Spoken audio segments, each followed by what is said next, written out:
Mr. Jagne, did you tell any of these two people? The first person, you said his name is Mr. Barry. Yes. Mr. Barry Mr. Barry and Mr. Jagne, did you ever tell them what to say to this committee or not? Mr. Barry, ndax da nga wax kenn ci ñoom lu mu wara wax fi? Amul kenn ko xamé guide na la so agé nga wax ni dedet. There is none of them that I guide that when you go say this or that. Unless li ma lay wax moy ne the only thing I told them is so len agé nga wax sa digënté yalla li happen bul no ba kenn. When you read just say the truth. Don't hide anything. Because of Jamme, Mr. Jamme. Because Mr. Jamme. Because tractor you have beaucoup si oxen bi.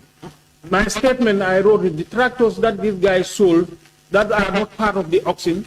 Anga bo momo transport this Jamme. Because those ones were transported by this Jamme. So li mo tamay ko so age bul no badara. How many tractors nga yob wax len ko? That is why I asked him not to hide anything. How many tractors you transport it, just tell them. Because if you hide anything to them, they have evidence.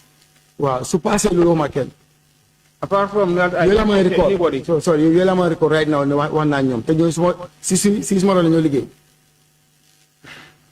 are the ones that I spoke to, and those people are working under me. Mr. Jagne, you know, this is your 5th time appearing before this committee. So you have to be more than 0 million Jakarlo committee. Yes, it's true. Every single time, so what to when you come before this committee, when you appear before this committee, when you Jakarlo committee, you are not honest with the committee.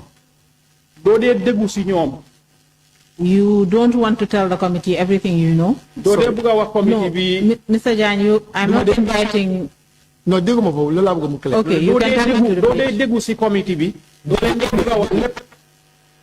Yes, you don't tell the committee everything you know.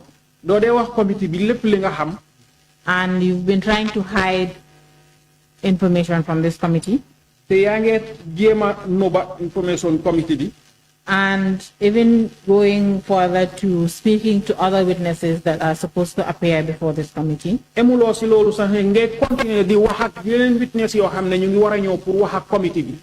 committee in its investigation,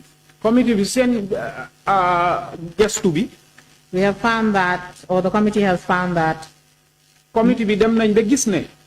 you have been selling vehicles that are identified by the Janneh Commission or vehicles that are associated with the former president. Janneh Commission ñolen identify wala moto yo xamne ñu ngi bokk ci moto former president. And this is something you should have told the committee. Te li la lo xamne ran ko wona wax committee bi. Because you've had ample time to tell the committee. Nga amon nga wax bu bari pour wax ko committee. And you failed to do so. Nga ñaka ko def. Knowing fully well that you are invited here to say everything that you know in relation to the assets of the former president identified by the Janneh Commission. Te xam nga bu baax ne li tax nga ñëw fii nii pour nga wax li nga xam ci mbiri bagage yi nga xam ne yooyu la Janneh Commission identify ak yi nga xam ne yooyu ñooy former president. And when you came here the first time, te bi nga ñëwee fii sa njëlbeeni yoon, the chair had read a statement to you. Chair bi am na benn statement bu mu la riidaloon. That the chair reads to every single witness that appears before the committee. Chair bi képp koo xam ne ñëw na fi jàkkaarloo committee bi jàngal na ko sa kanam. Urging witnesses di sàkku ñi nga xam ne ñooy ñëw fi jàkkaarloo committee bi. To be honest and truthful to the committee and say everything that they know with regards to the subject matter of the committee. Te ñu wax seen diggante akulaay taala seen diggante ci li nga xam ne moom lañ xam ci mbiri bagage yi nii. To aid the committee to execute its duties. Pour ñu dimbale committee bi pour nga xam ne dinañ mën a def seen liggéey ci ni mu waree. And unfortunately for you, waaye nag ci beneen yoon. I don't think that's what unfortunately. Unfortunately. Li ci gën a daw yaram. Yes, Mr. Jagne, is that you you failed to do what you were supposed to do or what the committee expected you to do. nga fail pour def li nga xam ne committee bi loolu lañ yaakaaroon ci yow li nga war a def. And we're now at a point that we cannot allow this to keep repeating itself. fi mu nekk nii nag tollu nañ ci foo xam ne duñ nangu pour lii di am di dellu di amaat. And the National Assembly has powers that National Assembly am na doole boo xam ne it can exercise. doole boo xam ne mun nañ koo jëfoo.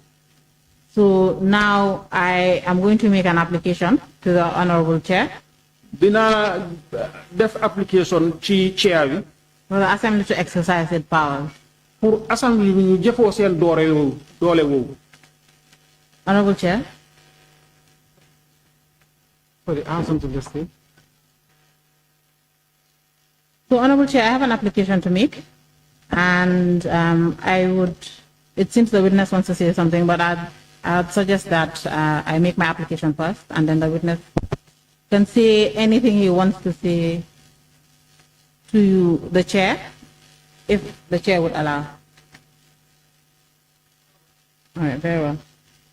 Honorable Chair, pursuant to Section 12 of the National Assembly Powers and Privileges Act,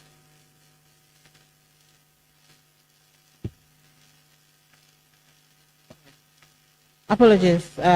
Honorable Chair, pursuant to Sections 109 and 110 of the Constitution of the Republic of the Gambia, 1997 Constitution, and the National Assembly Powers and Privileges Act, and Orders 102 and 140 of the Standing Orders of the National Assembly, I am making an application for the Sergeant of Arms or Sergeant at Arms of this National Assembly to arrest Mr. Adama Jagne for violating Section 12 of the National Assembly Powers and Privileges Act and all these other laws that I have mentioned in the beginning, and then be cited for contempt of the National Assembly by concealing information, deliberately tampering with witnesses, after having the chance severally to correct the record or be honest and truthful to the National Assembly and this committee. This is my application, Honorable Chair. Thank you, Council. Thank you, Council. Sergeant Jagne? Granted, application granted, Council. Sergeant, do you have anything to say before we... Sergeant, am nga dara loo bëgg a wax balaa ñoo continue.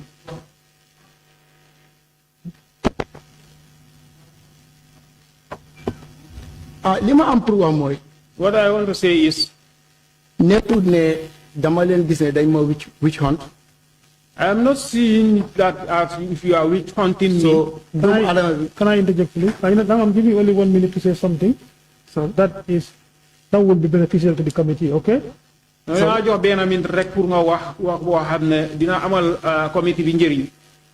De fi mu nekk nii man awma dara lu ma lu dul as far as appel du mën a exist. So I'm here with you guys. Whatever you guys did, I'm with you guys. I have nothing to say. The only thing I can say is, as long as it has happened, I'm with you people. Whatever you said, I am with you. They sell me out. Let me take it out.